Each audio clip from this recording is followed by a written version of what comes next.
Okay. Hey, what's up, everybody? Welcome back to Conversations in Pop Culture, and we are back in the saddle once again for another season. And I do want to remind everybody that this episode is brought to you by my friend Preston Poulter, who, if you go to his website, pocketjackcomics.com, you could actually read some comic books for free and download them if you sign up for his email list, as well as this is brought to you by my eBay store. And everybody who buys from my eBay store can actually get a copy of one of Preston's books because he graciously sent them to me for free. So every order gets one of these things. And I do want to remind everybody, because I know a bunch of you are probably going to see this eventually, that right now on my eBay store, these are fresh off this book in a hollow foil. So it's all sparkly. And I bought the whole thing out, and I bought all 15 of them. So they are mine. So if you want this book, everybody, in the hollow foil version, only place to get it is my eBay store right now. And it's a little pricey. So that's everything that I got. And enough about that, though, because I have the lovely, and I am so excited, been a huge fan of you for a while, Kenna Valentina. So welcome to the show, because I'm excited. Thank you for having me. I'm so glad we could meet here now, eventually, finally. Yeah, no. I'm stoked. I'm super excited. I've been a fan of you for a while. But there are people who might know who you are. There are people who don't know who you are. People are saying, "Who is this?" So why don't you tell everybody who you are before we get into a little bit about what you do and all sorts of fun stuff that we're going to talk about. All right. Wow, that's a lot. Okay, so I've done fetish work for the last, Lord have mercy. How old am I? I've done fetish work for the last, let's say, 13 years. And I have a following of specific people who like certain things, which I like to cater to. And I am the backbone of Primal Fetish, also fetish.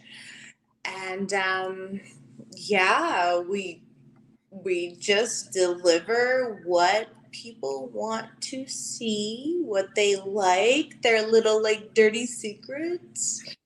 And I love it. I think like if I can deliver what people like, then I'm doing what I need to do in my life.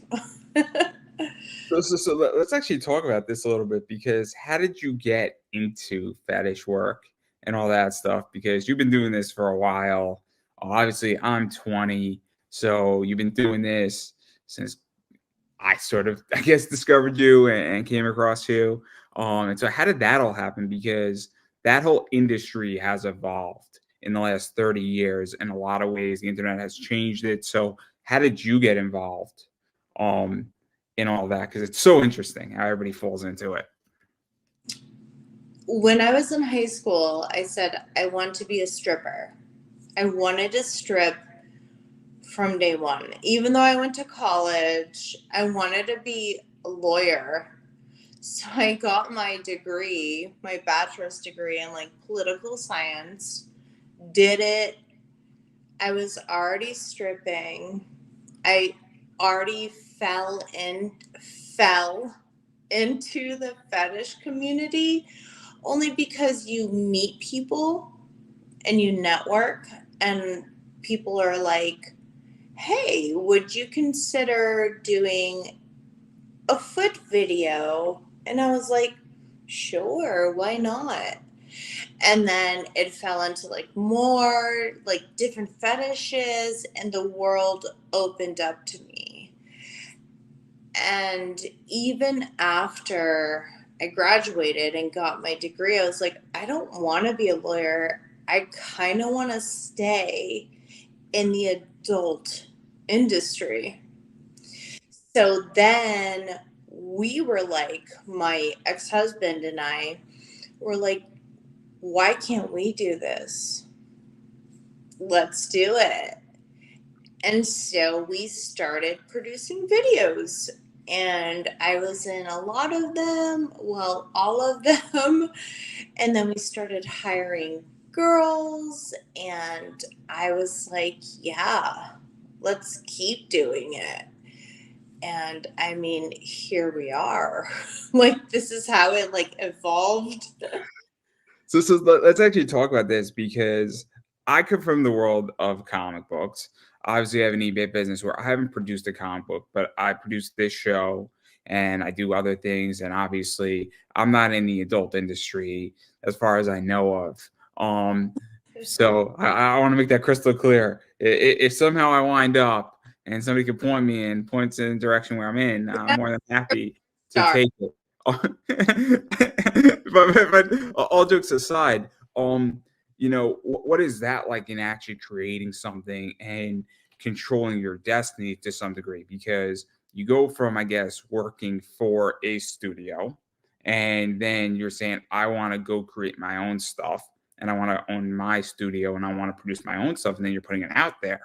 And what is that like? Because that is entrepreneurship in a lot of ways.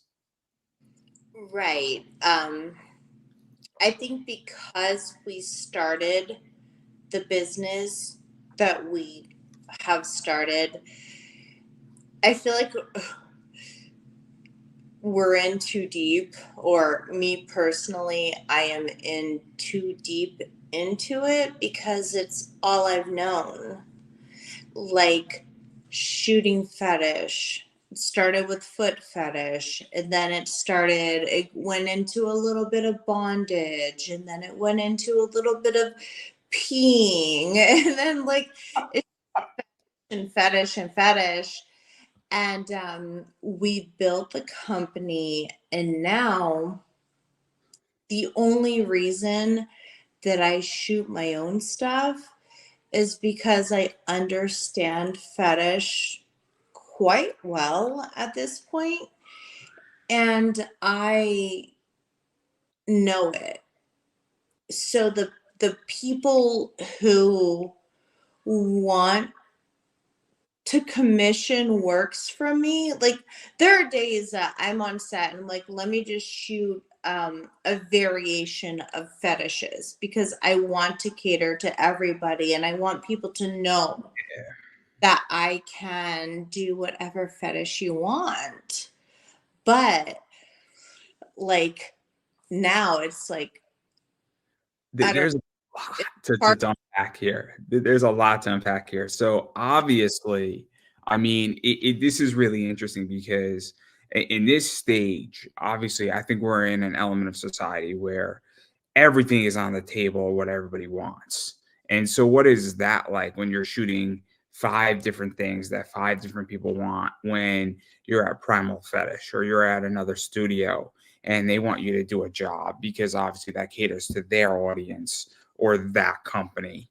And what is that like? Because at this stage, I mean, the internet has expanded what somebody can view, watch, and when they can watch it. And so Right. what is that like? Because the niche needs to be filled, the gap needs to be filled. And it's very interesting content production and content creation right now because I think it has become a blessing and a curse at the exact same time. Yes, that's a good way to phrase that. Yes. Um, I feel like with Primal Fetish, people know what they're going to get. We have categories. If that's what you're looking for, you're going to find it. If it's not what you're looking for, you'll go elsewhere. As far as me personally, I like to cater to the individual. And I'm like, there are certain nuances that only if somebody tells me this is what I want, I can fulfill it. It's not like cookie cutter, you know, Yeah, it's a nuanced personal one-on-one delivery, I guess. And so that is what I like. I like to talk to the person and know what they want specifically. you're touching on something really interesting. Sorry for interrupting you, but I think it's a really interesting point because at the beginning of COVID, and I think I said it like 200 times on my show, I said the future is going to be dictated by three things, on demand, big libraries, and customization. I think that is the future of media. I'm an investor in certain media companies, and one of the main reasons why I'm an investor in certain ones is they have huge libraries where they have hundreds, if not millions, of hours of content. And so what is that like for you though? Because you're doing a lot of custom work, and I don't think it's just your industry. I view a lot of comic artists at cons doing Mhm. commissions, and I've gotten pieces commissioned and from some of my favorite artists. And sometimes they're if they're doing something for free, I don't really have a choice on what they do. But Right, if I'm paying $275 or $500 or $1,000, I want it a certain way. And so right. what is that like? Because that is a big, big business right now. And I think people for the first time are getting the ability to be the director. And it's not, and to even go into another industry, there's a lot of custom wrestling, like WWE type wrestling, that people also are paying $500 for a match because they want two women to wrestle in a particular way, do a bunch of chain wrestle or do suplexes or make it a fun match. And so, what is that like for you? Because it's a big business, but it's also, obviously filling a gap. And so, what is that whole thing? Because that's a whole different thing that didn't exist 30 years ago. Um, I have shot custom wrestling for a fair amount of companies, and they have their clientele. They love it. They know the producer who shoots the custom wrestling. They know what they're getting. They deliver what their fans want. And I've always loved shooting wrestling. We shoot wrestling also, and it's boy girl, not girl girl. So it's like it's just so niche, you know what I mean? So like what me personally is giving somebody exactly what you want, what you specifically as a human being. I am not banging out content just for the sake of it. Like, what do you want?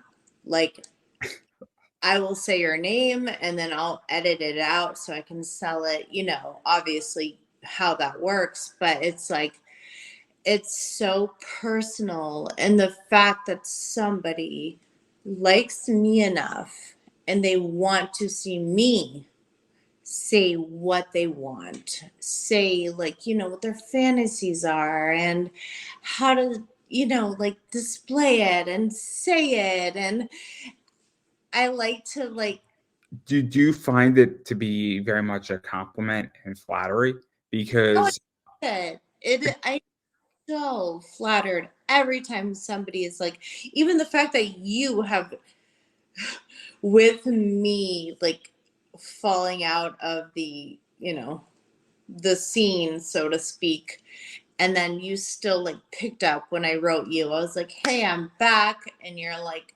great. Love it. It's so flattering, and it's like you like the way maybe I speak to you, or how I display a fetish, or how I just it's I take every single email personally. Like I love it. I'm like, oh my God, they love me and they want me. let's actually talk about this because I am flattered. Obviously, I have a sponsor. I've had sponsors in the past, and I have people who said, "Hey, I'm going to go buy you a coffee. I'm going to go take care of you. It is you've been good to me. Let me take care of you. Let me send you my comic for free. Let me Mhm. send you a care package." Because nobody has to do anything, but it's very nice and it's appreciated when somebody wants to, go out of their way to make sure that I am taken care of and I'm addressed for my time, or when somebody's a sponsor that they feel comfortable and that they find what I do valuable or potentially for their audience. Obviously, I have other business arrangements with my eBay business, obviously with one of my sponsors as well, and it's very flattering. And so, but the thing is that, I mean, do you feel though that also that you've been doing it for 13 years and you have a brand and you have a reputation? Because that's the other thing too, is that from my understanding, and I'm a lot more newer than other people per se, but there are scammers out there in your industry, for lack of a better word. I mean, I know Jen Thomas, and she runs Session Girls, and she just recently put up a scammer section on Session Girls, I think there's 2 or 3, women wrestlers out there who have been known to be scammers. And I'm sure there's a lot more. And so obviously, the fact that people want to work with you and hire you for a custom and pay for a custom, there's obviously trust. You have a reputation. They like what you do. And they also feel that they're not going to be screwed. Because I hate to say this, everybody's been screwed in some fashion in life and everybody's been scammed. And if you haven't been scammed, I'm just going to say it, just wait for it. It will happen. I promise you, I will take that bet every day against somebody. I So guarantee you, like, scammers are out there. I do makeup, obviously, and I live in Vegas, and I was doing a show, a Michael Jackson show, where I did Michael Jackson's makeup, and it was fantastic. The show, like, at the last day I watched it, and it was beautiful, but they still scammed me out of money at the last two makeups. Like, they didn't pay me, and I was like, you know what, you you you got to know when to fold them, hold them, walk away, like the. So it's like, we're going to get scammed no matter what. But sometimes it's just like, more often than not, I think personally, most people are genuine.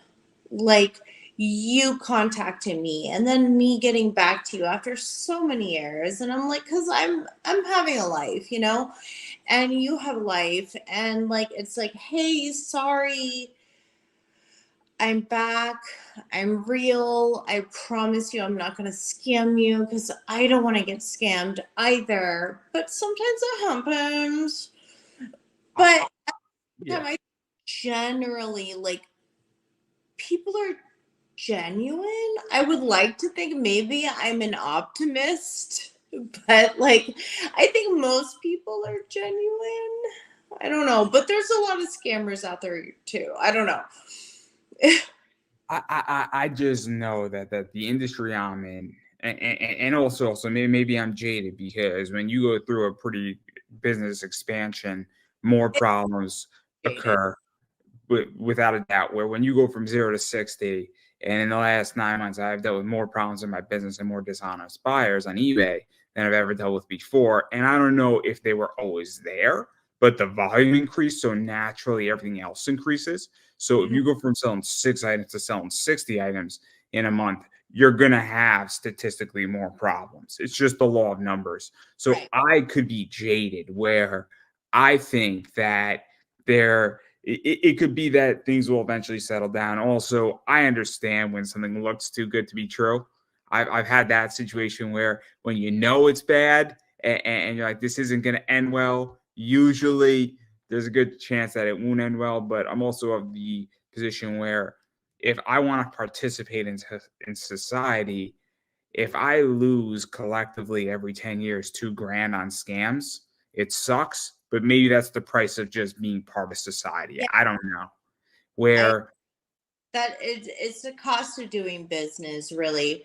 That's why, like, when I told you I was doing makeup for the bigger company here for the Michael Jackson show, like, I didn't get paid for two makeups, but I got paid for the rest of it. So it's like, it's a business expense, so to speak, and you kind of just let it go.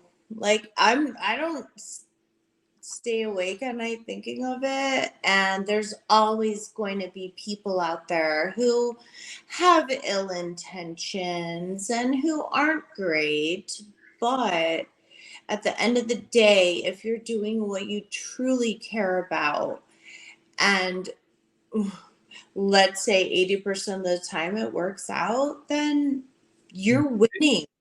You're winning. I don't know if you know who Marcus Lemonis is by any chance. No. He runs a TV show on CNBC called The Profit. It's been on for like 9, 10 seasons. It's a fascinating show. It's about helping small businesses. And what he said is, because of The Profit, he has lost over $50 million because of bad businesses and investing in businesses that have failed. Obviously, he's helped a lot of small businesses, but for the average person, 50 million is a lot of money and it makes people's jaws drop. But what he was getting to the point of saying is that if that is the price of me being an entrepreneur, and before anybody starts feeling bad for him, he's worth over, half, $1 billion. So I'm not saying that, but he doesn't stay up at night for losing 50 million. He basically has come to the conclusion saying, this is my price of being an entrepreneur, being an investor. Then I need to suck it up. And when I heard him say that, it changed my position on a lot of things. Where, as somebody who's in, this space and entrepreneur, positions, if I lose 5 grand, it's gonna suck. But in the scheme of things, if I say what I'm gonna do, I'm gonna be just fine. And it's a weird concept to understand, and I find it to be so interesting. And it goes back to what you were saying. No, I completely agree. There are days where we go on set and a girl shows up and I'm just throwing examples out there, but like their nails aren't done. Okay, great. Well, we can take time to do your nails, but it's gonna dip into our time, there are times where a girl shows up and they're not feeling great, or their period started, or like everything is fluid. You have to take it for what it's worth. If that day the girl looks busted and her agent was like, well, we told her she needed to look, good, we'll pay a kill fee, like, so it's like you take the wins and you take the losses, and then I feel like at the end of the day, generally speaking, if you're doing what you love, you're going to have more wins than losses. So the losses are not what keeps you up at night. It's the wins that you just take home with you. And like, like, I don't know, like you have to take Do, it. Like, do, you, do you also feel, though, that because obviously you work in a studio position, but then you also have your own stuff too, yeah, that obviously it's divergent incomes in a lot of ways. You have other things I think you could fall on as well, where it's a little bit different. I feel that if you only have one income stream and then you're taking a loss on that. So obviously in my eBay business, and I relate everything back to that, that is not my primary breadwinner. That is an additional position. I do a little consulting, again, additional positions. right. My day job is my day job, and that comes first. And it just so happens that everything around me sort of fits in perfectly. It's one of those weird things where it just works. And I purposely set it up that way. Or maybe I fell into setting up that way. I don't know. But what is, because I feel like that also helps sometimes, is that if you know that, great, this didn't work this way, but I have B, C, and D working for me, it's a little bit different, because that's how I view my life in certain elements, is that, cool, today didn't work at my job, but my investments are working, my comic book business and collectibles It's business is working, exactly, and my podcast is doing fine. So that's it's a weird thing, but continue. Sorry, I'm no, interrupting. exactly how I feel, like how I view it. Like my job is primal fetish. Like that is my main income. And I also do editing and all the behind the scenes. I was over there today cuz we shot yesterday. And so I went there today and I got the room ready for the next girl to show up, and we just like I'm like a maid essentially. And then like I got the house ready and the girl's gonna show up tomorrow, and then like that is my main source of income. But when I do my stuff, my personal stuff, that is, I feel like what you're saying as far as like your side hustle, so to speak. Like if we have The main thing, great.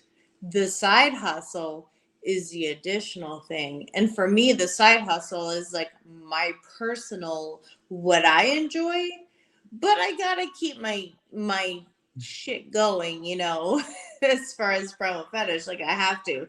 Like that's my real job. But like the Kenna stuff, my store and like my clips. Yeah, we're gonna talk about that. So it's Let, you let, know let's actually talk about this because this is what I think is interesting. So, obviously, my day job and the podcast and my eBay store and that stuff are two separate entities where they don't cross for the most part. Elements crossover. I mean, technically, I probably shouldn't be running a business. It's in my contract, but they hired me knowing full well, so I'm not really worried about that. But all jokes aside, again, my podcast and my eBay are more aligned with each other and they help each other out. But this show and my eBay store don't help my day job out. But with you, I feel like obviously you've been building a brand for 13 years, and that obviously bleeds into Primal Fetish. But then Primal Fetish also bleeds out into your side hustle, but they're also separate. But it's also all under where I view it very differently. And then tell me to shut up at any given point. But I view Kenna Valentina as an umbrella that obviously touches upon a bunch of different companies. And those companies operate individually and separate from each other, but it's still your brand. Where if I see you in something that is not yours, I still know I'm getting a quality product because you put out a quality product. Does that make any sense? no, that totally makes sense. Like if I shoot for anybody and they tag me, obviously, um, I love one of my good friends. She is local here in Vegas with me, and I met her when I was 23, when I was a young ass bitch, and we're still very good friends to this day. And I shoot with her on occasion, and there have been times where she's like, "Hey, can you do camera for me? I'll pay you." And I'll just go to her house and do camera for her. Like the community, like the adult community, like if we're close, which a lot of us are very close, um, I'm like, yeah, don't even pay me. Like, I'm like, we'll go to lunch later, like, so it is like the amount of people, it's mind blowing. I didn't know all the years shooting with her. The people who write me are like, I love what you do on her site, on her site, on her site. And I'm like, well, shit. Like, she just shot my best friend, like my bestie, here at my house. I'm like, she was literally just shooting my best friend at my house, pissing on my floor. And I'm like, totally, why not? And I'm like, we're so close. So I don't even, I feel like I digress, but like, it is like cyclical. Like it kind of goes around. Like it's like, yeah, I'll do camera for you, and yes, your fans love me, and now I want to shoot for you some more because they love. She shoots what I don't shoot for myself, so I'm putting out there through her what people like that I don't typically shoot. So it's a beautiful circle. And then to jump to the other side, and this is the stuff that I think is interesting. And obviously, you have your own stuff, and obviously, that is on Clips for Sale. Are you on? I Want Clips. I don't know if you're on there, but I know I you're on Vids. I know that. I am on I'm on everything, but I am now that I'm starting back into my thing, I am so beyond technologically challenged that I have to like retrain myself to do all these things. Like I'm like learning how to edit on my phone now versus where I used to do it on a camera. And I have editing software that I know, like for Primal Fetish, when I edit for Primal, I'm totally versed in it. But now shooting my stuff, I'm learning how to edit on my phone. It's a learning curve. And so I'm like apologizing. I'm like, I'm so sorry. I'm going to get back to you. It takes forever to render, it takes forever to upload. I am like a novice basically at this So point. this is interesting because I don't think people realize how much effort goes into production of anything. Oh, I'll break down this show, and this show doesn't get edited for the most part. Obviously we're live, and then when I re-upload it, unless there's a real issue that I need to edit, in something. But I used to edit interviews, and I used to edit audio. Took like an hour interview, took like 3.5 hours to edit. And you take an hour and a half interview, you bring it down to 45 minutes with the correct pauses and dramatics and things of that nature, and then also inserting pauses for sometimes. I mean, some of it's really, really well done editing, but people would never know. They're like, oh, that interview was really good, man. I'm like, yeah, because I added 20 pauses into it. no, legit. It's like there are times where like I'll read a script, I memorize it. When I am shooting, I did the most basic video the other day. And to me, it wasn't perfect enough. And I did it 4 times over. So now I'm like, I need it to be perfect. I get obsessive and then I get a little crazy. I'm like, I need to do it again. It's not perfect. I missed one phrase. Let me do it again. And then I memorize it. But at the same time, I'm like, I didn't say one thing. So the editing aspect of it is, yeah, normally I could just shoot it straight through, which I did 4 times in a row, but each time wasn't perfect enough. So now I need to just like clip it around and make sure that I get everything in it. And it's, yeah, the edit. Did you also feel that when somebody is paying you to do something, there's also more pressure? So at this point, I mean, I'll be honest. I had a sponsor. First time I ever did my sponsor, the first 10 were horrendous. I didn't even feel like charging. Yo, dude, relax. We're paying you a lot of money, and we figured the first few times are going to be rough. We get it. But you brought on 10 really high-powered guests that got us a lot of views. And while you did a shitty job with your sponsor the first 10 times, they're like, that got like 5,000 views. So we kind of view it as a wash. It was a very funny conversation. But now I used to try to be perfect, and I don't care anymore. I've learned a long time ago. I don't care. And a lot of people are Well, I bullshit. need your level because like I care too much that it is kind of detrimental.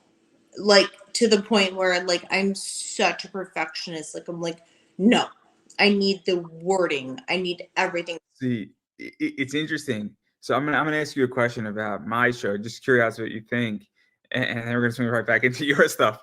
How many perfect interviews do you think I've had in the last 10 years, give or take? Out of Oh about 700, how many do you think I had? God, that's loaded because nothing is perfect. Nothing is ever perfect. So Oh, I had one. really? The whole thing from start to finish was unbelievable perfect from the whole Having thing. fun. 52 minutes felt like 5 seconds. There was nothing like it on the planet. It's I've been drunk, and I've done some other drugs, here and there. Nothing compares. Nothing compares where me and this wrestler were just on the same wavelength, where I was falling, he was picking up, and where he was falling, I was picking up. and he wanted to be there, and it was 52 minutes, and it was perfect. The That's whole thing I from start to finish was perfect. 52 minutes of perfection. like the perfection is a high in of itself. It's like there are times where I am like, I don't have to edit any. Like, there are times where I'm talking, I'm like, nope, cut, nope, I didn't say it right, or I stumbled, or this and that. Like, when you hit it and you vibe off of somebody, that is like the ultimate, like, high. You're like, The yes, the thing was majestic. The thing was a majestic being, I love and I can't explain because I never met the person before. We spoke for 5 minutes before the interview, and I was enthralled with the guy. And the guy is one of the best wrestlers out there.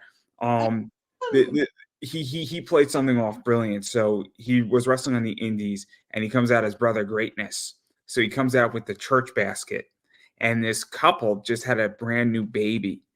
So what they did is they put the baby in the church basket.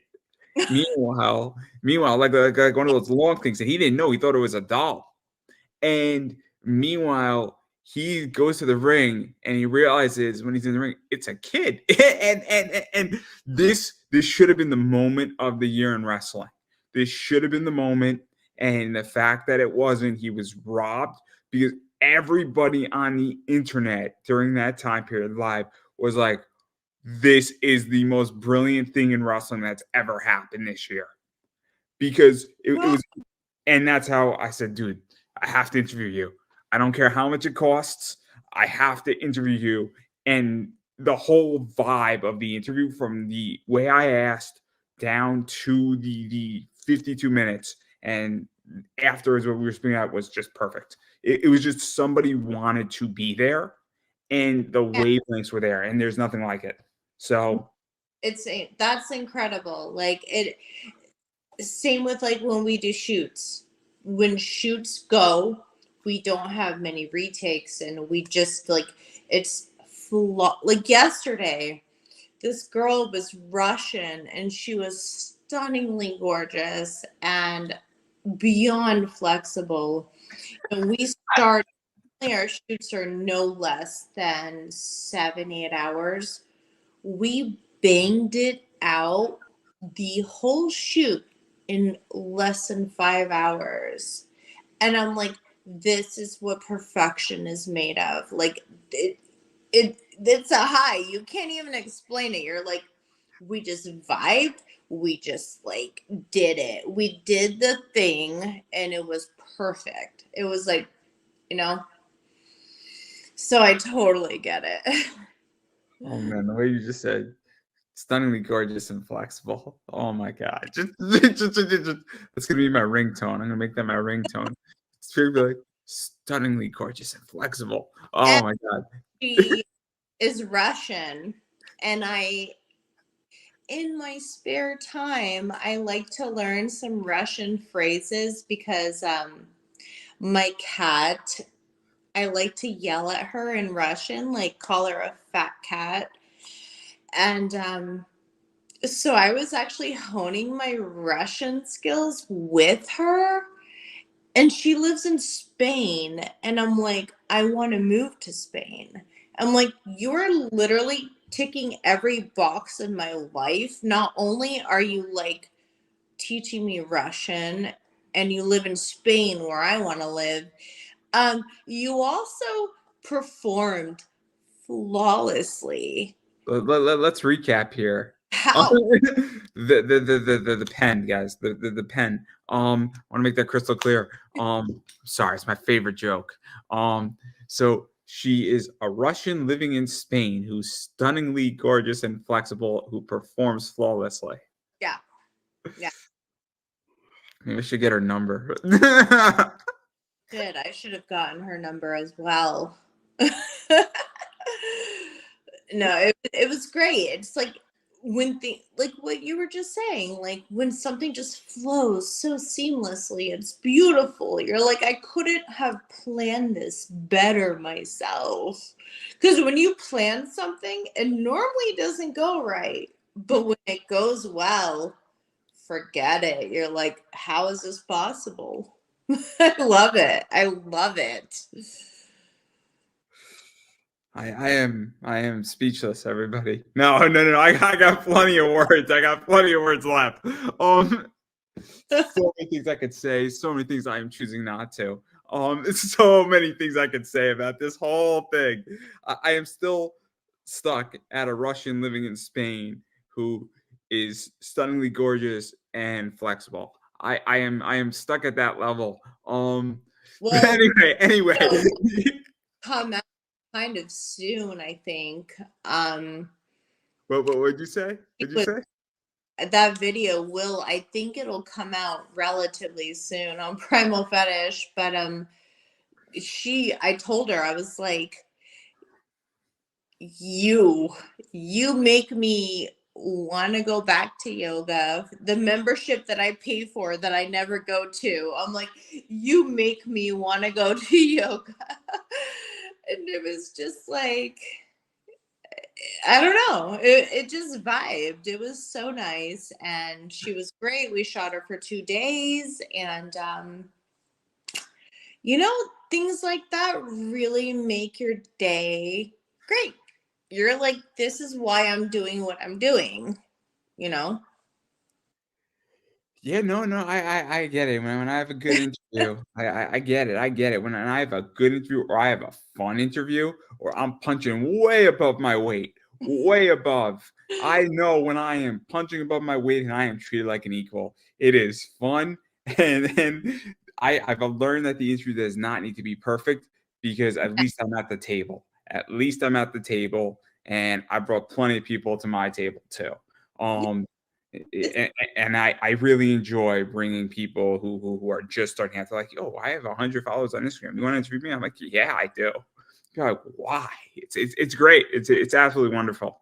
But I digress on that. I want to talk about the your stuff though, and especially because you have a clips for sale store, you mhm, have a bunch of other stuff, and obviously you do custom stuff.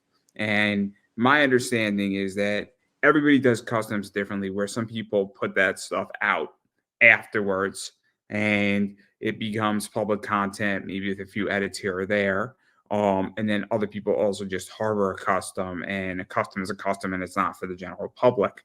But what is that like to shoot your own stuff, both things that were asked for and things that you say, hey, look, I just need to have a piece of content because it's an interesting sale in my opinion where if it's a custom and then you're releasing to the general public, I don't know. You're oh, back. I lost you. Oh, I wasn't saying anything. I was saying basically about customs is that and your clip for sales store. What is that like? Because I think you shoot both content that maybe people didn't ask for, and then you also have customs up there that are then edited with like a name bleeped out or a 30-second, I guess, patch. That might be a good way to put it.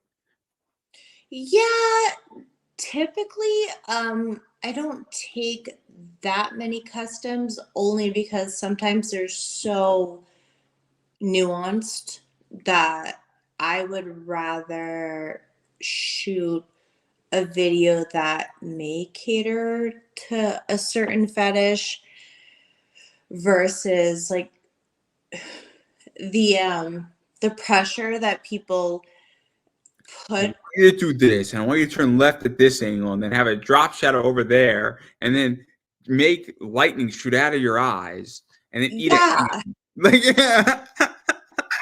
like, how about I shoot an array of stuff and then you can choose what you like, what you don't like. You don't have to buy it, but if you want to buy it, like, but I do like customs sometimes because it's like, This is interesting, actually, and sorry to cut you off, but obviously, I mean, I've had discussions with people on interview levels. So I primarily play in four sectors.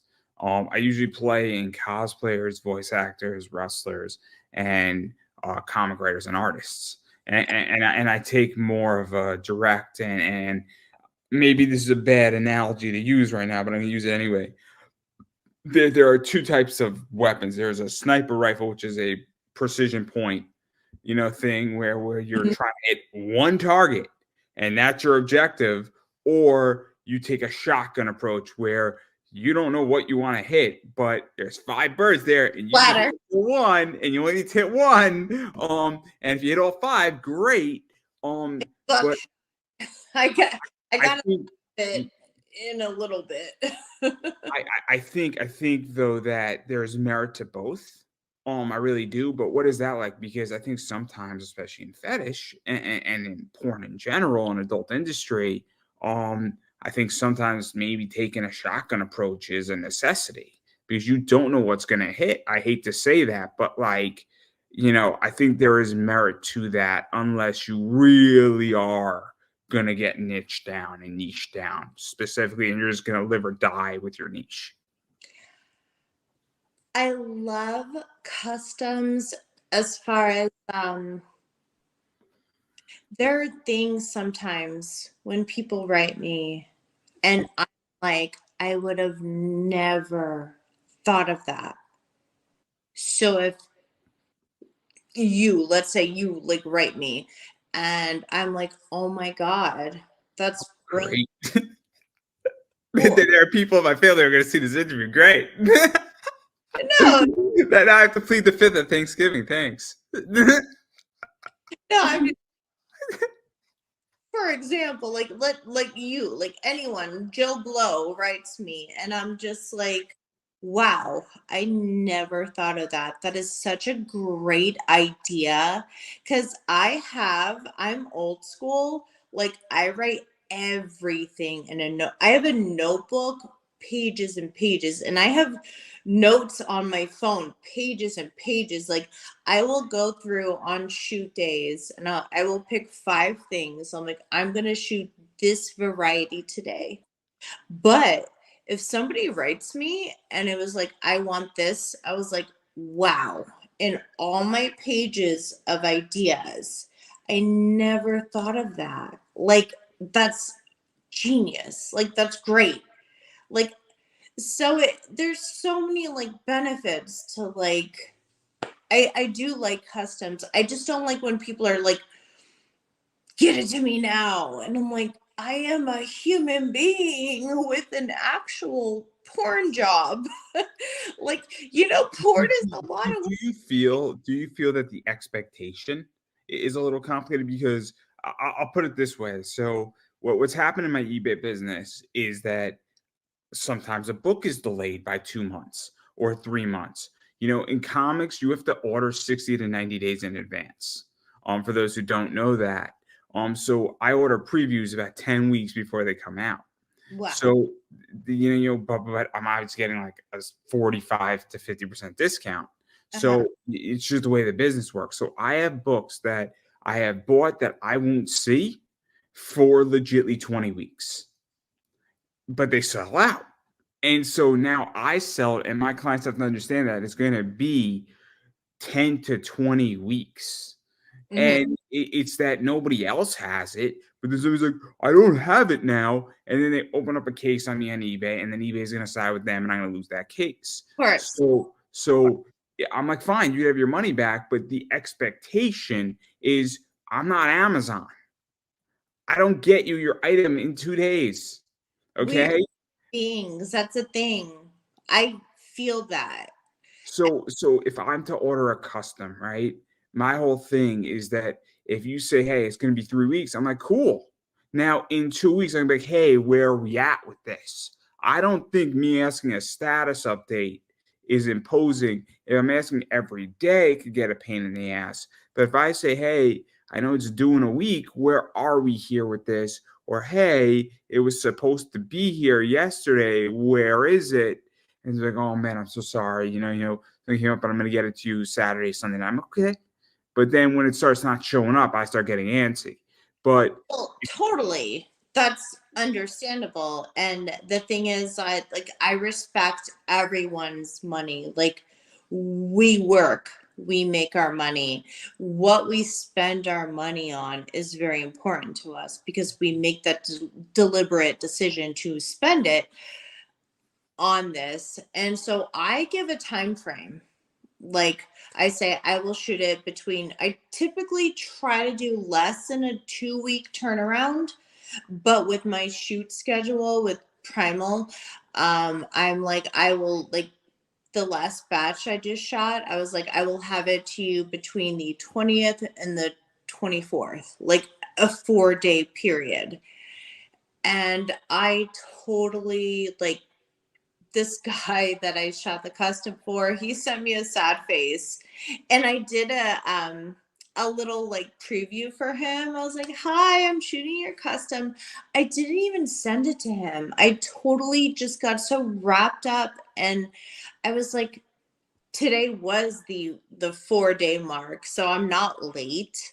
But I sent him the little video, like, hey, I'm shooting your video today, like, and I'm like, all I have to do is like edit it on my stupid ass phone that I'm still getting used to. And do I tell the person, like, hey, I'm an idiot, I'm trying to learn technology right now, I tell my clients all the time, I'm like, hey, something happened in my life. I'm sorry, deal with it. And they got a problem. I'm like, great. That's I, a you problem. It's not a me problem. I'm so like not avoiding you, and it is still within the time frame. But I did shoot the videos saying like, I am shooting your custom and here it is, I'm like, in it right now.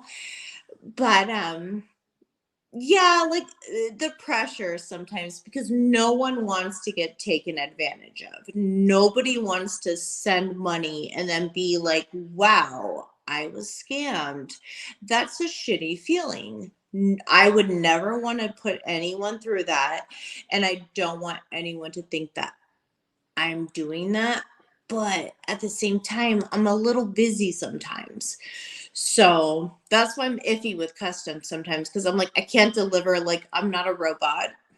And I am also I think technologically challenged. I think expectations in our society have gone whack.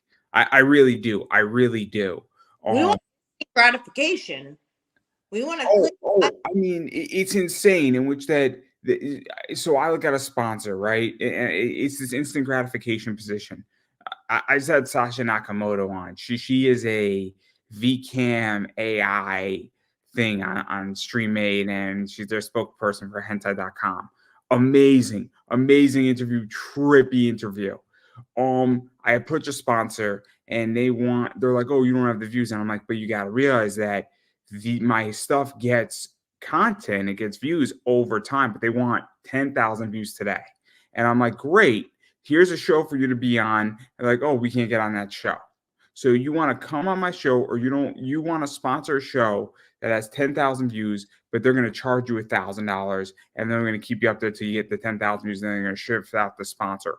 Or you could pay me $5 for a live read that'll stay in permanently, and you're not going to necessarily get your 10,000 views off the bat, but all of a sudden at the end of the year you're going to have 600 views on this thing. Like, what do you want to pay for, and when do you want your viewership?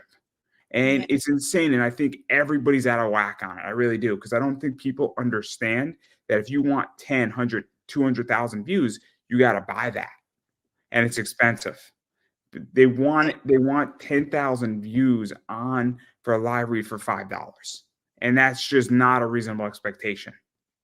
So you have to buy views. I didn't even know No, that. no, no, no. It's not a buying of a view. It's if my sponsor is a live read, he Oh, knows how many views I get, so he's basing how much he pays me on okay. an average that this interview will do 150 views. He also likes me. He also knows that he's not paying me a lot of money, right? So the expectation is lower. If I was doing 1 million views an interview, I would be charging him a lot more. But the rate is based on a collectiveness of that I do like 14 interviews, and that he's paying me a lot less per view over the next year for all that content, and indefinitely. I don't know if that makes sense. No, no, no. That makes sense now. Thank you for clarifying, because I wasn't sure. Also, So like all these people who say, oh, you don't have the views, they want a show that does 10,000 plays on it within a day, but they want to pay $5 for their live read to get that audience. So they want a podcast that does 10,000, 20, 100,000 views, but they Hmm. don't want to pay the money to be on that. Because if you do 100,000 views, you're not going to charge $5 for a live read, because you're going to charge more like $300 for a live read, or 1,000, because your audience is much larger. So that's the expectations are not there, because I get views over time. I don't get views in the now. Which I have a different mentality, because again, I believe in big libraries. But enough about me. I mean, I just think that if I hit you up for a custom and I expect you to do it in a day, that is an unreasonable expectation. If I expect you to do it in a month, that's a reasonable expectation. Right. Like, and you obviously have an awareness of like me being a human and like life and whatnot, because you have the same issues. You're like, hey, I have a job, I have other things I need to do. So it's like you understand that you don't just like pop out of bed and like, let me just like to make a video right now because I need to memorize the script, I need to like edit it, I need to blah blah blah blah. But it's like I do guarantee a certain time frame, which I like that you respect as well. And yeah, some guys don't, and they think you just wake up like, I don't know, like just let me shoot a video right now, knowing everything you want. Do you also feel though that, obviously, I think most people understand that if somebody has a 9 to 5 job, what that looks like. So I mean, this is just my position, is that my father is in his own business. So he works for himself. Mhm. So somebody thinks he could just take off from work. Not how it works. Just No, because he could not go in on a Monday, or he go in at 10 o'clock to his office and at 9 o'clock, doesn't mean he could take off from work. yeah, Now, some days there's nothing going on. Just like some days in my job, there's nothing going on in my 9 to 5 job. Sometimes, a team is behind and you have 4 hours, and me and the team are just bullshitting. Me and my coworkers are just bullshitting, talking about sports and nothing else. Or we're just all playing games on our computer. But that's what I think is also happening, is that you don't have a traditional 9 to 5 job. No, no, no offense. No offense. no, And it's for true. You're speaking truth. And it is, sometimes I'm like, I wish I had a 9 to 5 because I would have more structure. Our shoot schedule, we're working around every girl's schedule because girls are shooting with other people. Next week, I'm shooting 6 days straight. This week I have, out of 7 days, I have 2 days off, so like I have like 5 days, but it's broken up. I have a doctor's appointment tomorrow, so I have to like go to set late, so it's all like nothing is structured.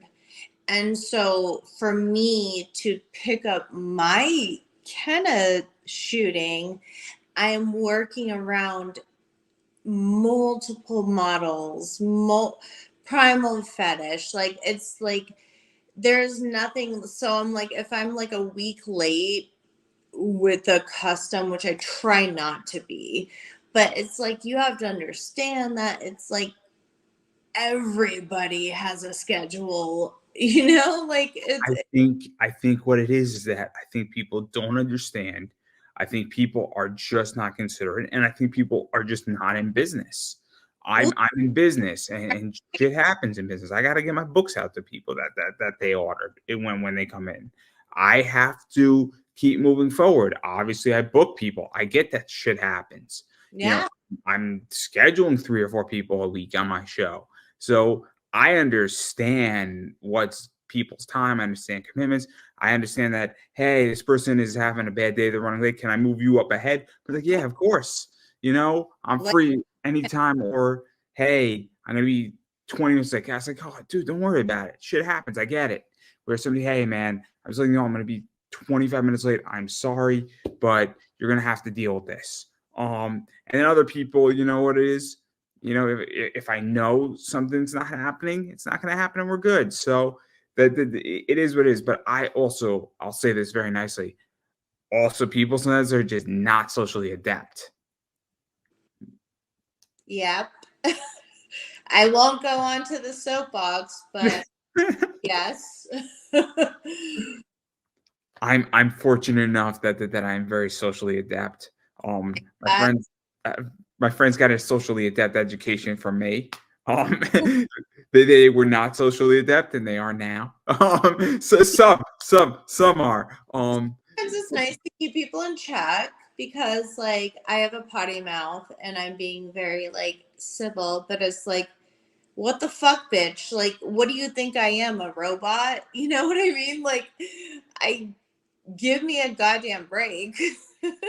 So I totally I think it's all right to keep people in check. I think it's complicated though when somebody's don't want to paying you. disrespect people's time, but also you want to respect the lack of time because sometimes we don't have enough time in a day, you Yeah, know. yeah, yeah, yeah, yeah. I work 25 hours in a 24-hour day. Um, It's um, easy to do. um, I mean, Mark Cuban says it really well. Where the only resource the most valuable resource to me right now is my time. Mhm. Um, and this, I mean, I have a rule now, and I haven't publicly said it, but you get 2 shots at coming on my show. If you fuck up the first time, you fuck up the second time, the third time, it's gonna be $50 for you to get on my show because you wasted my time the first 2 times. You're Because you not have so much time. you took up 2 interview slots. So I'll use you as an example. Let's say you canceled this one and totally forgot, and then you forgot the second time. I would say, cool, this is our third interview. Like that's what it is in my book because I can't just find another replacement on short notice. And not you didn't do that. I want to make that crystal clear. But Oh no. The minute that's I committed to your show, I committed. I said yes. Tell me that the details. the, Because the, when I the, yes, I mean yes. the When I point I'm getting at is that some people don't understand that, where you have now taken up another person's spot, right. where I don't have a problem finding guests. In the next, I could book this show for the next 10 years in about a month if I wanted to. Yeah. Because it's crazy. I mean, more people need interviews now than ever before. I am purposely picking and vetting every single guest. I am very selective. I have gotten about 10 requests this month alone, and I've Well, thanks taken one. for having me. Oh, I mean, I wanted to have you on, but again, I kind of asked you. You reached out to me, and then I asked you. But the point that I'm getting at is that I select who's on my show. When people ask me, it's very different because I'm like, I don't really like your book, or I don't really like what you've done. I don't like your project because I hate to sound like an asshole, but certain people are not up to the standard I want, or they don't bring what I think is interesting to my show. There's been somebody who has only 100 Instagram followers, but he did 2 awesome cosplays. And Mhm. I was like, you're brand new. I know you only have 3 or 4 cosplays, but I think you're beyond talented and I'm interested in talking to you. And everyone's like, yo, why did you reach out to me? Like you've had this person and this person who's had 50,000, 100,000, followers on Instagram. I'm like, I find your cosplay to be interesting. But it's like, yeah, man, I'll be on there. Because again, it's just respect the time. Yeah. But I digress. So off topic. It's I terrible. know. I do get it. Like time is so precious and valuable and I wish I had more and I if I could like deliver more I would, but you know, I was born a human, so that's all I got. And then I do want to touch upon one more piece of things, I guess, Okay. before I let you get out of here, because I actually think it's really relevant right now. Maybe 2 things actually. But obviously one of the things, and I think everybody's guilty of doing this at some point, is that Obviously, adult content can be regularly watched for free. I hate to say it, it is very much some of it's put out by performers, and that is perfectly fine on their accounts. Obviously, some of it is not put out. Some of it is put out by studios. Some of it is clipped out as well into a montage of clips with the hope of funneling down. I'm not going to explain funnelytics, everybody. That is Friday night show. If you would like to join me, no. You should read ClickFunnels books. Russell Brunson's book is great on that. Anyway, though, how do you protect your content? Because at this stage, I hate to say this, but if I want to steal hundreds of thousands of dollars worth of porn, I probably can do it very easily, and it's probably illegal, but I'm probably not going to prison for it. Um, I mean, It is illegal, but also you're not going to go to prison. We have somebody that we pay who goes, she spends about a couple hours a day doing anti-pirating. Like every website she finds our stuff on, she just Googles it. She does it for me as well, Primal and Kenna. And it's like a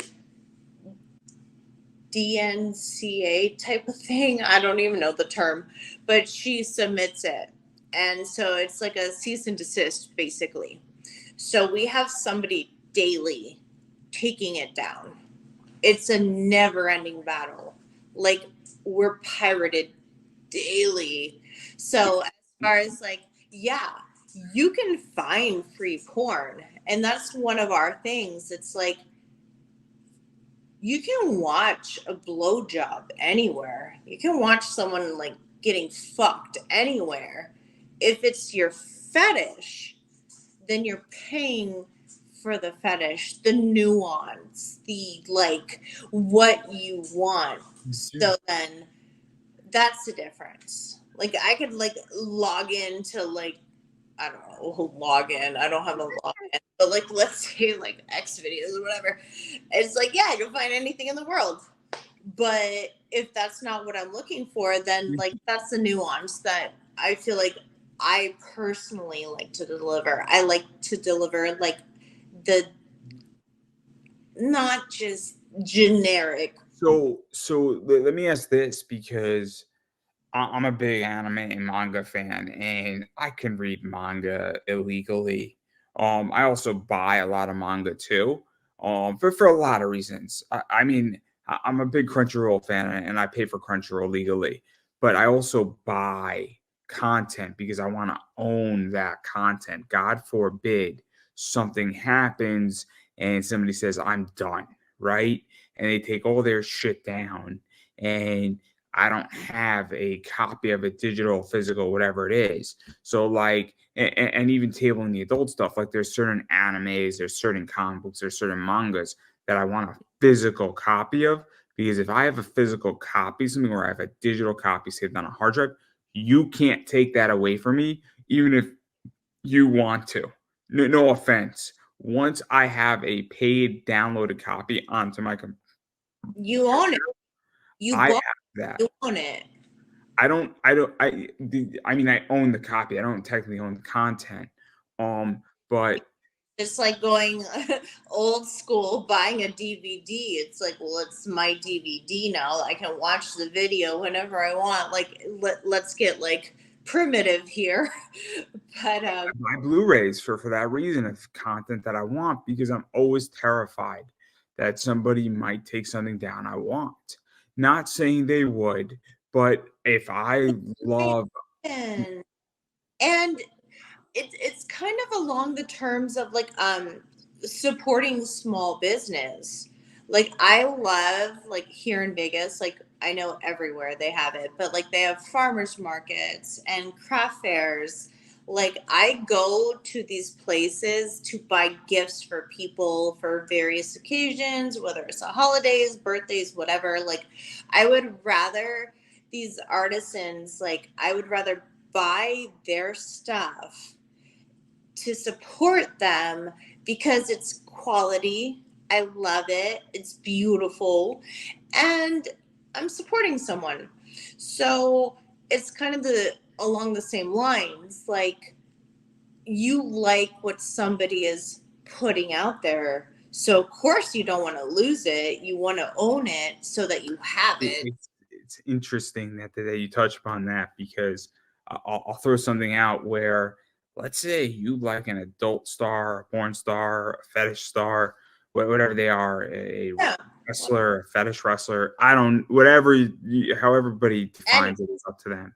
Um, and you can get their content for free, or you can buy their content.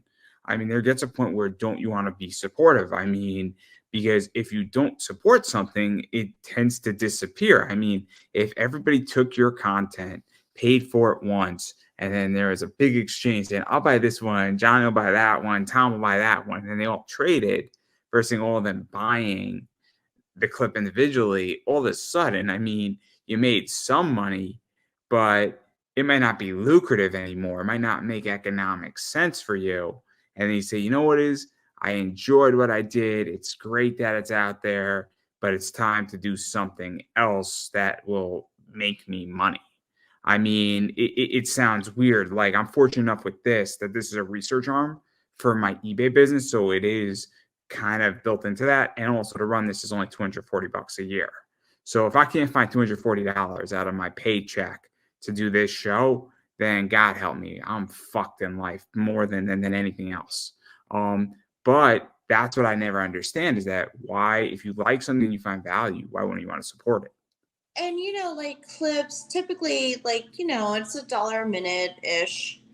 Um it's like, why wouldn't you? Like, guys, girls, whoever likes to partake in the adult, if you we're all different. We all have different voices. We all have different takes on our fetishes or who we want to cater to, or it's like, why wouldn't you want to just buy it? Because it's not like, I don't do findom. Like, I don't do like the financial domination. I think that's a little like, me personally, not shitting on it, but I'm not going to like. It can be tricky. It can be tricky because a good findom. I've obviously had conversations with people. She needs to know what she's doing. Because as somebody who is an investor and as somebody who No, deals continue. with a lot of money. Oh, I don't know. Are you telling me to shut up? Because if you are, I'm more than happy to. I'll surrender. No. But as somebody who obviously invests a lot of money, takes care of his money, runs a business, spends a lot of money, and just did it, you can't. You have to understand from my perspective. If you are a findom and you want to go to the next level, that you need to know when to cut off. I guess your cash pig. I don't know what the term is, but you need to know when to cut them off so they don't fuck up their life. Because it's kind of like you could kill the cow, or do you want to milk the cow? I don't know if you just heard what I said. We cut out, but we were talking about findom. My point is that if you don't know what you're doing, you could either kill the cow, which means great, you got a lot of money and you killed your cow and you got $120 and the cow cost 100. Cool, you made money, but your cow's dead. Or you can milk it and have it there for 10 years and slowly sell the milk, and you'll make $150. But guess what? The cow is still fucking alive and it's not fucked up. And it's a very tricky thing, and it can be very dangerous. It's not my forte personally. It's not my thing. Like, I feel like I value everybody's money. We all make our money. We all struggle or not struggle, whatever. It's ours to spend how we want it. It is, in my opinion, not my job or my business to get money out of someone where I'm not delivering. It's like, oh, well, here's a clip that I would sell for $10. Like, I'm going to charge you 100. That's not my business. Like, that is, to me, like it's exorbitant, you know, like it's to me, I'm like robbing someone. You know what I mean? Like if I met I find it weird. I find it weird. I find that I don't understand that. I enjoy spending money and utilizing money, but somebody, like I find that weird. Like yeah, I can't explain. Like it's off putting, and it kind of like it doesn't freak me out, but like I find it weird, and I don't get it. I I don't could get it. I like try like I couldn't do it. Like y- you buy what you get. Do you feel that for you it's just something that you're not comfortable doing and that it's not your cup of tea and there's other ways how to make money? So for me as a business, I won't sell a crotchless comic. So there's people who do comics where the bottom half of the female is exposed, and that just is weird to me, right? I don't have a problem with somebody else selling it, but I won't sell that product. I'll sell a topless cover, but I find like this is a little weird, and I'm obviously a straight, male, and I find that just to be weird. I don't find it to like conceptually. I'm like, why? Just this is now not becoming art. It is becoming X-rated. It's not becoming suggestive I or sexy. It's becoming don't X-rated. So ask of it. Like you're not comfortable with that. That yeah, makes yeah, sense. yeah. Yeah, that's exactly what it is that I just don't feel comfortable selling certain products. I'm not comfortable with like I have a 10-minute video. I charge 10, 11 bucks. Like normally if it like let's say it's 10 minutes and 25 seconds, I'll do $11. Just like I'm not gonna charge $100 for a 10-minute video. To me, I am not entitled to someone's money like that. Like, you know, it's not my brand. I don't like that, and I don't like to. I don't know. It, I respect time and money. We all need to respect time and money, but I'm not going to. If I met a dude and he's like, "I love you so much," and like here's whatever. I'm like, okay, thank you so much. I never would ask for Do it. you feel that a tip is different than charging an exuberant amount of money? So if my sponsor Preston said, "Hey, Andrew, you did a really good job, and that video got 30,000 views. I want to, buy you an extra few coffees this month." Like that to me is different. And I might just say, "Oh, dude, don't worry about it. We made a deal. You know that averagely I do X. If I do more, it's just beneficial." Yeah, Versus I would probably decline it, say, no, I'm going to make sure you're taken care of. But like the point, or if you feel inclined, just why don't you just send me like a few books of yours or something yeah, along those lines. But like if somebody wants to tip me, it's different than if they already paid for a sponsor and I exceeded beyond what was agreed to. I made the deal with us, because if I didn't exceed and I charged you $35 and I only delivered 25, you made the deal with me, and I would hope you would honor that. right, So it goes both ways where, but yeah, most times my deals are in the middle, and I usually deliver what I charge. yeah, Right. exactly. That's how I feel. And I mean, like, I was a stripper. Like, when I was in high school, I'm like, I want to be a stripper. That's what I wanted to do. And there are days like in the club, it's like a guy buys a dance. Or on occasion, a guy was like, here's $100 for one dance because I feel generous. Because when I go to the club, like a strip club, I'm like, I want to give the girl all the money, but that's me because it makes me happy. And also, I know what it's like to like be a stripper. Like, that is your decision. I would never be like, you owe me $100 for one dance. It's like, no, you owe me the dance amount. If you want to give me more, fair enough. If not, then, transactional. It's a transaction. Oh yeah. I agree. I like transactional relationships a So lot we more than people we're realize. on the same page. Like we totally get it. Like that's how I am. Like I don't do the FinDom, and I'm just like, no, I will not ever ask anybody to give me more than I feel like,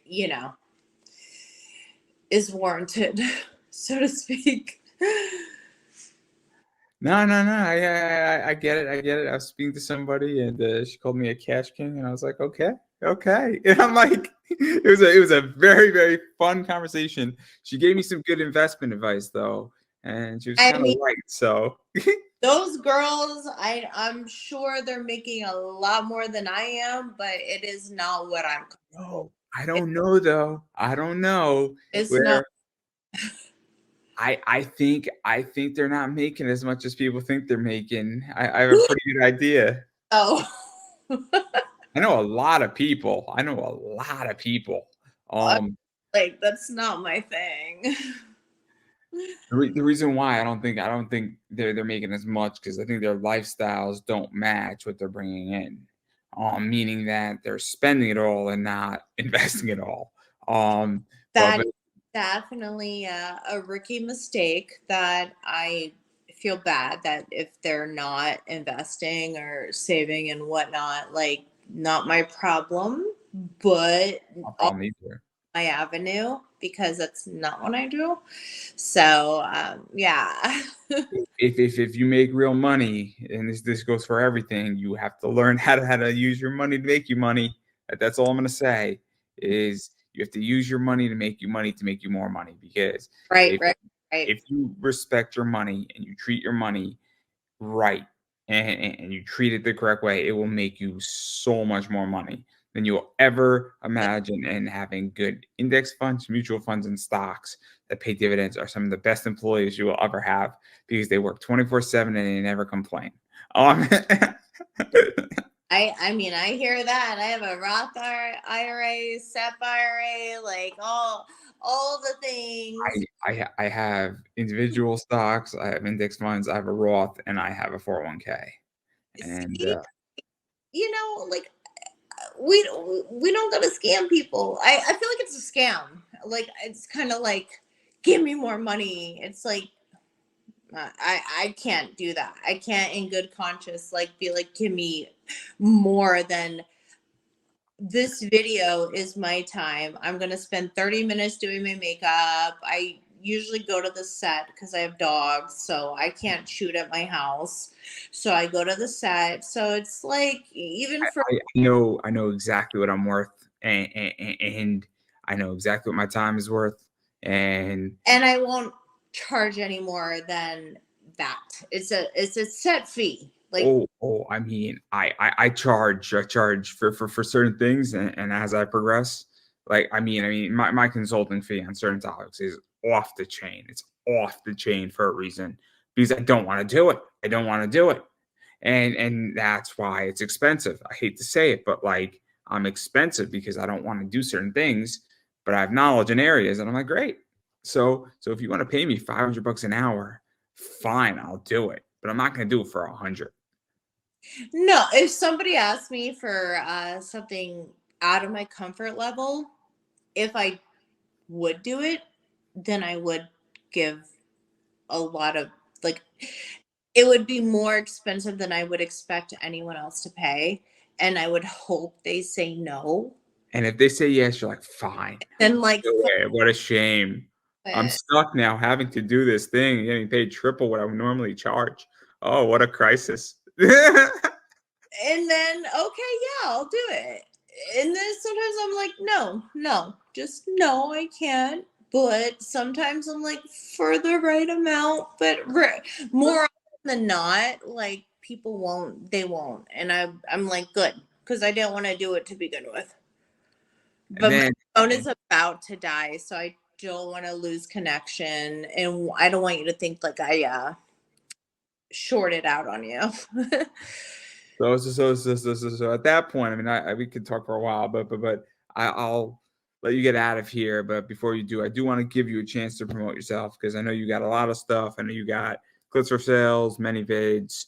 some other stuff. I think you're coming on to OnlyFans, social medias, all that fun stuff. Yeah, I mean, I'm so behind the times. I'm like, yeah, I'm starting OnlyFans all of a sudden when it's been around forever. But I'm just Kenna Valentina, and it's on my Twitter, Kenna Valentina. We typically, us adult people, are shadow banned, so you have to like get, like click a certain button to find the porn people. But I have links to everything on Twitter, and we're good. And then, as far as I'm concerned about everything that I do, and I'm going to keep saying that you got to support people that you want to see more of their content. That includes people in comics, people in entertainment, adult industry, artists, writers, movies, whatever Right. you want to support. You need to support it if you want to see more of it, and that means you actually have to open up your wallet. It's a new concept, guys. This is a wallet, and it's called opening it up. It's a new concept. I recommend everybody doing it. There's Yeah. also something called a digital wallet that you can open up on your phone too. So it's not that hard.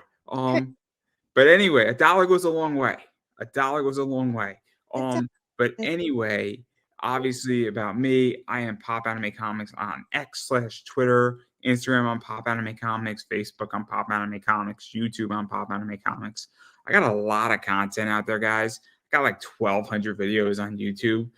And I cannot promise you will get smarter. I can assure you, though, that you will be entertained throughout my countless interviews, and a bunch of interviews and a bunch of secret interviews are coming in 2024. I'm releasing anywhere from 15 to about 23 new videos a week. So there's a lot of content that comes out, and you never know who's coming on my show, and you never know who's going to be here. And there's been some very interesting people who've been on my show. So the Bushwhackers have been on, Sasha Nakamoto's been on, Leva Bates has been on, bunch of voice actors have been on. So it's a wild ride. So that's all I'm gonna say on that point. And yeah, and then just as far as supporting me, eBay, Pop Anime Comics Collectibles, all that is out there. It's in the description down below. And I'm gonna give you the final word. me? Yeah. Are you talking to me? Yeah, you can have the final word.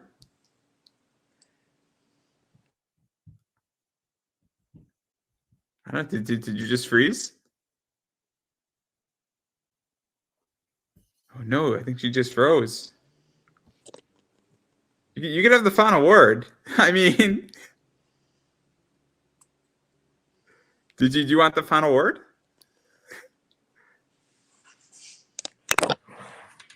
Oh no, I don't know what's going on. Did you just freeze? Oh no, this is not good.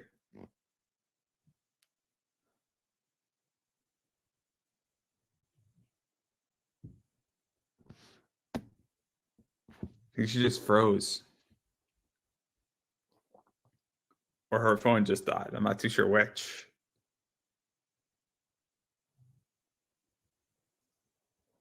I think her phone just died, everybody. But anyway, I think we're good. So obviously I'm out there. And again, obviously all my social stuff is down there. Pop Anime Comics. You can check me out there. And yeah, so I appreciate everybody watching. And I'll be on again tomorrow night around 7. So tune in there, and I look forward to seeing everybody again. Anyway, everybody have a good night. Later.